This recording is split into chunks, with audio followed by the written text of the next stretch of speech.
Hello my little happy-go hippies, welcome to Cockney Sparrow Movie Reviews. So, the time has come yet again for me to delve into the mind of one of cinema's greats as I take a trip inside Quentin Tarantino's latest offering, Once Upon a Time in Hollywood. The ninth film from arguably one of modern cinema's best writer-directors and quite possibly his second to last film ever, as I swear I read somewhere this bugger was only doing 10 films then hanging up his hat. So, before we go any further, full bloody warning, there will be spoilers for this bugger, so if spoilers turn your Mr. White Pants into Mr. Brown Pants, then you have my permission to bugger off. So, without further ado, let's get stuck into this bugger. In this, we get Tarantino taking another stab at a period piece and actual event, albeit with his own unique spin on things, just as he did with the last time he tackled something like this with Inglourious Bastards. Here, we take a trip back to '69 and the end of the golden age of Hollywood, as we follow aging TV star Rick Dalton in the twilight of his acting career as he navigates the changing times of the industry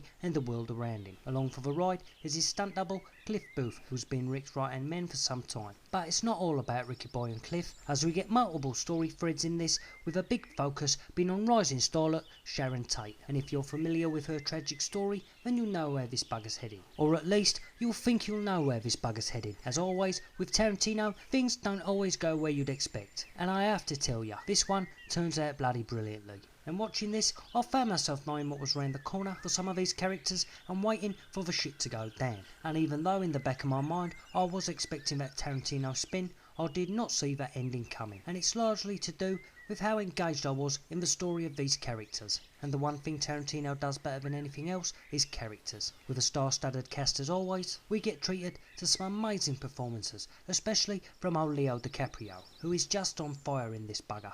Brad Pitt also brings his A-game, and Margot Robbie adds a touch of sweet innocence to her portrayal of Sharon Tate. And we get treated to some footage of a real actress inside this bugger.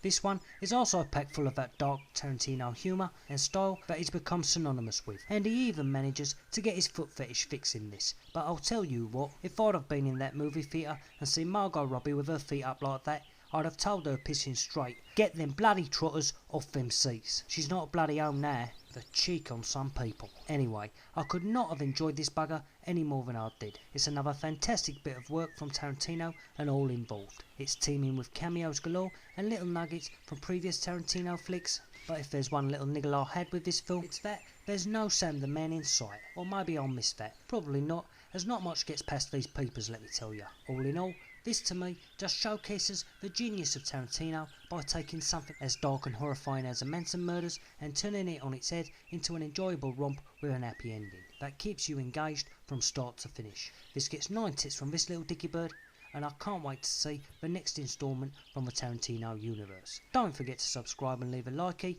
and give that little bell end a tickle for more from me, and I'll see you when I see ya.